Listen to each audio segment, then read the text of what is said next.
Hello guys, welcome back in my class. Today I am going to discuss with all of you about letter writing skill. मतलब आज का topic है पत्र लेखन कला के बारे में। हम आज इस वीडियो में आपको पत्र लिखना सिखाएंगे जो कि बहुत ज़रूरी है। ज़रूरी इसलिए भी है क्योंकि लेटर लगभग सभी बोर्ड में पूछे जाते हैं, चाहे बिहार बोर्ड हो या झारखंड बोर्ड या फिर क्लास 10th हो या 12th। तो आइए मेरे साथ अंत तक बने रहिए और सीखिए पत्र लेखन कला के बारे में। सबसे पहले आप जानिए कि पत्र होता क्या है। What is the letter. पत्र का मतलब क्या होता है। तो आइए, letter, a letter is a written message.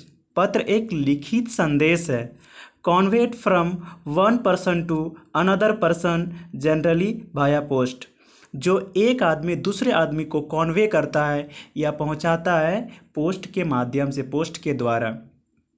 मेरा कहने का मतलब है कि पत्र एक लिखित संदेश है जो एक व्यक्ति दूसरे व्यक्ति को कॉन्वे करता है, पहुंचाता है। किसके माध्यम से? पत्र के माध्यम से। जनरली हम जानते हैं पत्र को पोस्ट के माध्यम से ही भेजते हैं, पहुंचाते हैं। या फिर हम कह सकते हैं कि पत्र एक तरह की लिखित वार्तालाप है, जो लिखित के माध्यम से हम वार्तालाप करते हैं। ये था लेटर का मतलब, डेफिनेशन, परिभाषा जो कह सकते हैं। अब हम जानते हैं कि पत्र कितने तरह के होते हैं। पत्र यानी कि लेटर। लेटर दो तरह के होते हैं। पहला होता है फॉर्मल, दूसरा होता है informal. Formal letter, a letter which is written for official work, या फिर कह सकते हैं टू एनी ऑफिस। जो पत्र हम किसी ऑफिशियल वर्क के लिए, ऑफिशियल काम के लिए लिखते हैं, वो लेटर फॉर्मल लेटर कहलाता है। ऑफिशियल वर्क के लिए जैसे कि आप अपने प्रिंसिपल को लिखते हैं या फिर अपने हेडमास्टर को लिखते हैं, या फिर हम एडिटर लेटर की बात करते हैं, या फिर किसी बिजनेस लेटर या फिर जॉब के लिए कोई लेटर लिखते हैं। ये सारे लेटर फॉर्मल लेटर के अंतर्गत आते हैं। दूसरा है informal letter, a letter which is written to friends and relatives. जो पत्र हम अपने सगे संबंधी या दोस्त को लिखते हैं वो इनफॉर्मल लेटर के अंतर्गत आते हैं। तो लेटर दो तरह के होते हैं, पहला फॉर्मल, दूसरा इनफॉर्मल। फॉर्मल में क्या होता है, अगर हम ऑफिस के लिए कोई लेटर लिखते हैं तो फॉर्मल के अंतर्गत आता है। अगर सगे संबंधी या फ्रेंड को हम लिखते हैं तो वो इनफॉर्मल लेटर के अंदर आते हैं। आज हम आपको इनफॉर्मल लेटर के बारे में बताएंगे कि कैसे इनफॉर्मल लेटर को लिखते हैं। तो आइए जानते हैं इनफॉर्मल लेटर के बारे में। इनफॉर्मल लेटर लिखने के लिए मुख्यतः 6 पॉइंट होते हैं। इनफॉर्मल लेटर है 6 पॉइंट। अगर आप ये 6 पॉइंट को अच्छी तरह से समझ लें और इसको सही ढंग से लिख लेंगे तो आपका इनफॉर्मल लेटर कंप्लीट लेटर कहलाएगा। कि इसका पहला पॉइंट है सेंडर एड्रेस यानी कि डिटेल, दूसरा पॉइंट है डेट, फिर तीसरा सैल्यूटेशन, फिर चौथा बॉडी ऑफ द लेटर, फिर या फिर कह सकते हैं कंटेंट ऑफ द लेटर। पांचवा है कॉम्प्लीमेंट्री क्लोज या एंडिंग। छठा है नेम एंड सिग्नेचर। ये सारे 6 पॉइंट आप लेटर में सही ढंग से, सही जगह से, सही तरीका से लिख लेंगे तो आपका लेटर कंप्लीट लेटर हो जाएगा। तो आइए आपको बताते हैं कि हर एक पॉइंट को कहाँ और कैसे लिखेंगे, डिटेल में जानते हैं इसके बारे में। हमारा पहला पॉइंट था सेंडर एड्रेस। सेंडर एड्रेस मतलब कि जो पत्र लिखता है उसका पता। तो जो पत्र लिखता है उसका पता हम लेटर के सबसे टॉप में यानी कि ऊपर में लिखते हैं। अब सबसे बड़ा कन्फ्यूजन ये होता है कि हम एड्रेस यानी कि पता को लिखें कहाँ, राइट साइड में लिखें या लेफ्ट साइड में लिखें। पहले जब हम पत्र लिखते थे तो एड्रेस को हम राइट साइड में लिखते थे, लेकिन अब सीबीएसई गाइडलाइन के अनुसार या फिर कह सकते हैं कि स्टैंडर्ड गाइडलाइन के अनुसार लेटर को हम लेफ्ट साइड में लिखते हैं। पहले दो बात को जानिए कि सेंडर एड्रेस टॉप में लिखा जाता है और लेफ्ट साइड में लिखा जाता है। मान लीजिए कि आप, हमारा कोई एड्रेस है, ये मेरा एड्रेस है जटाई मोड़ देवघर। तो आपको ध्यान देना है कि हमारा एड्रेस कितने खंड में है। जितने खंड में आपका एड्रेस होगा उतना ही लाइन में आप लिखेंगे। तो यहाँ देखिए कि हमारा जटाई मोड़ एक खंड में है, दूसरा खंड में है देवघर। तो आपका एड्रेस लेफ्ट साइड में 2 लाइन में लिखाएगा। अगर आपका एड्रेस 3 खंड में होता तो आप 3 लाइन में लिखते। तो जैसे कि हमारे यहाँ 2 लाइन में, 2 खंड में है तो हम 2 लाइन में लिखेंगे यहाँ लेफ्ट साइड में। तो यहाँ क्या लिखेंगे पहला लाइन में जटाई मोड़, और दूसरे लाइन में लिखेंगे देवघर। अगर मान लीजिए कि आपका एड्रेस 3 खंड में होता तो फिर आप कैसे लिखते? अगर मान लीजिए आपका एड्रेस होता राम भवन, जटाई मोड़, देवघर, तो कितने खंड में? 3 खंड में। पहला खंड में आपका क्या? राम भवन। दूसरा खंड में जटाई मोड़। तीसरे खंड में क्या आता है? देवघर। तो हमारा एड्रेस 3 खंड में था तो 3 लाइन में हम यहाँ लिखे।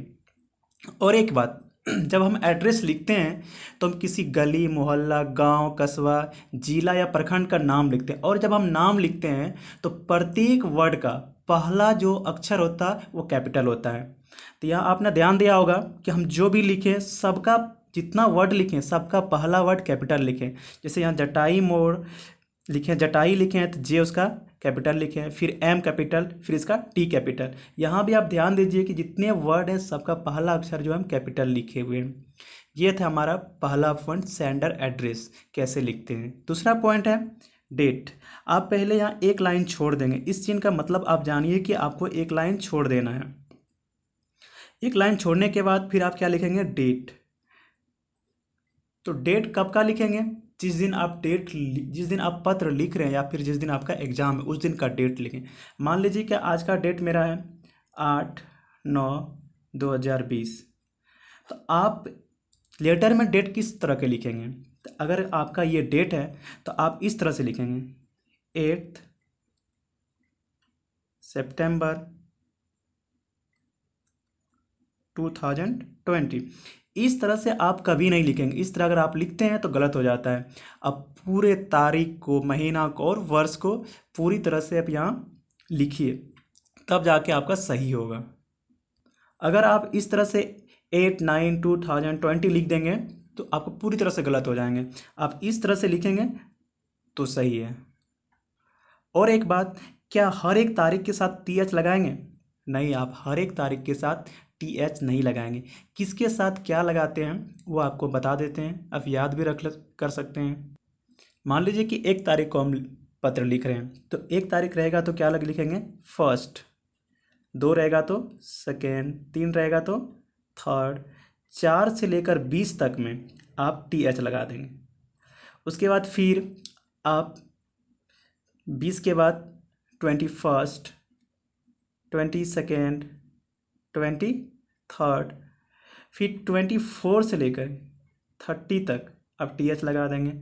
फिर आपका आएगा 31st, यहीं तक लिखिएगा क्योंकि महीना अधिक से अधिक 31 दिन का ही होता है।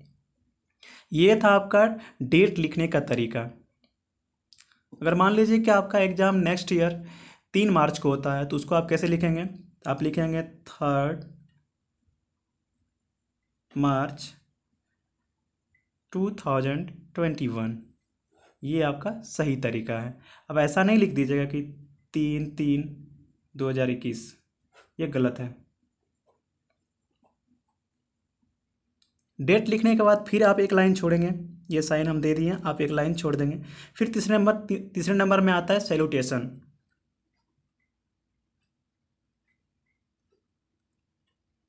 सैल्यूटेशन में आप लिखेंगे डियर डॉट डॉट डॉट, या फिर लिखेंगे my dear dot dot dot, या फिर लिखेंगे आप respected dot dot dot. Respected का प्रयोग हम बड़ों के लिए करते हैं, फॉर एल्डर्स के लिए। और डियर माय डियर का प्रयोग हम सभी के लिए करते हैं, फॉर ऑल। तो बेहतर होगा कि आप डियर का प्रयोग ही करिए, कि सबके लिए प्रयोग कर सकते हैं। अगर आप पापा के लिए पत्र लिख रहे हैं तो डियर पापा लिख सकते हैं। अपने छोटे के लिए पत्र लिख सकते हैं तो छोटे का नाम मेंशन कर सकते हैं, डियर चिंटू, मिंटू। अगर आप अपने फ्रेंड को पत्र लिख रहे हैं तो आप डियर फ्रेंड, आप नाम देना चाहेंगे दे सकते हैं।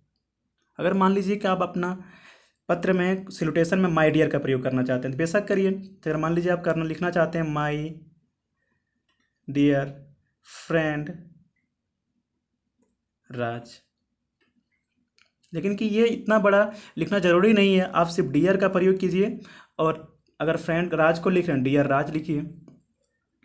और एक बात का और एक ध्यान रखना है आपको कि अगर जब आप सैल्यूटेशन लिखते हैं तो वो जितने सारे वर्ड होते हैं, जितने वर्ड होते हैं, चाहे 4 वर्ड हो या 2 वर्ड या 3 वर्ड, उसका पहला जो वर्ड होता है और लास्ट का जो वर्ड होता है उसका पहला अक्षर कैपिटल लिखेंगे, फिर लास्ट का जो वर्ड है उसका पहला अक्षर कैपिटल लिखेंगे। अगर सैल्यूटेशन आपका 2 वर्ड का है तो दोनों वर्ड का पहला अक्षर क्या होगा? कैपिटल होगा। अगर 3 वर्ड का सैल्यूटेशन है तो पहला और लास्ट का फर्स्ट जो आपका अक्षर होगा वो कैपिटल होगा। जैसे कि आप डियर का प्रयोग करेंगे, डियर राज लिखेंगे तो डियर में डी कैपिटल होगा और फिर राज में आर कैपिटल होगा। जैसे कि यहाँ आपको करके दिखाएं कि माय डियर फ्रेंड राज, तो इसमें क्या कि ये पहला अक्षर, इसका पहला वर्ड क्या है? माई है, उसका पहला अक्षर एम कैपिटल लिखे, फिर देखो ये डी स्मॉल, एफ स्मॉल, फिर राज का पहला अक्षर कैपिटल लिखे। सैल्यूटेशन के बाद चौथा पॉइंट है बॉडी ऑफ द लेटर या फिर content. Body of the letter में आपको कुछ ज़्यादा करना नहीं है।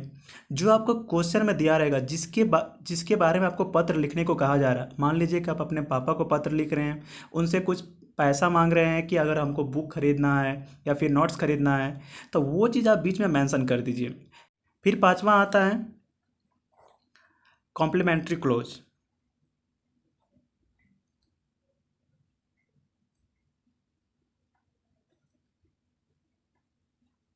या जिसे कहते हैं एंडिंग। कॉम्प्लीमेंट्री क्लोज में आपको लिखना है your loving dot dot dot dot dot में अगर आप पापा को लिख रहे हैं तो सन डॉटर, अगर फ्रेंड को लिख रहे हैं तो फ्रेंड आप लिखेंगे। ये सब आप इस डॉट डॉट में भर देंगे। उसके बाद लास्ट है नेम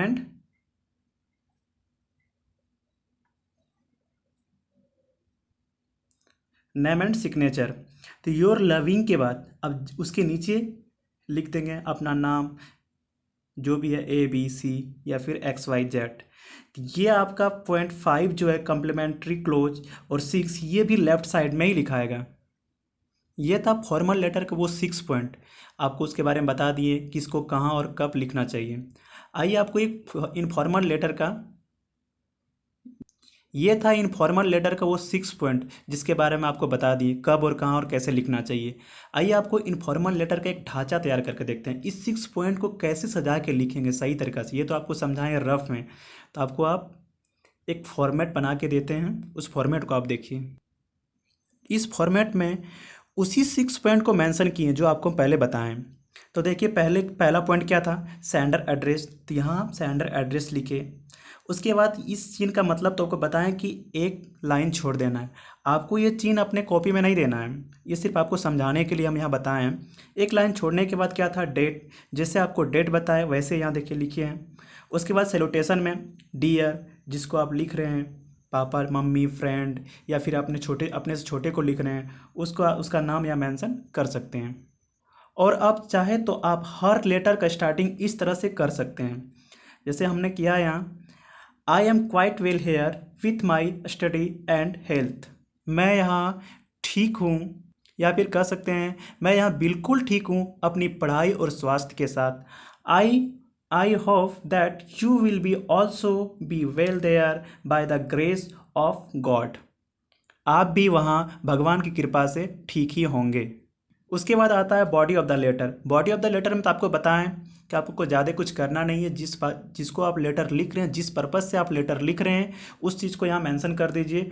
बस जैसे आप लिख सकते हैं वैसे ही लिख दीजिए, आम नीम कटहल कुछ भी जोड़ के लिख दीजिए, आपका लेटर कंप्लीट हो जाएगा। उसके बाद बॉडी ऑफ द लेटर लिखने के बाद एक पैराग्राफ आप चेंज करेंगे, फिर आप यहाँ लिखेंगे जैसे आप हिंदी में पहले लिखा करते थे वैसे ही कुछ लिखा हुआ है।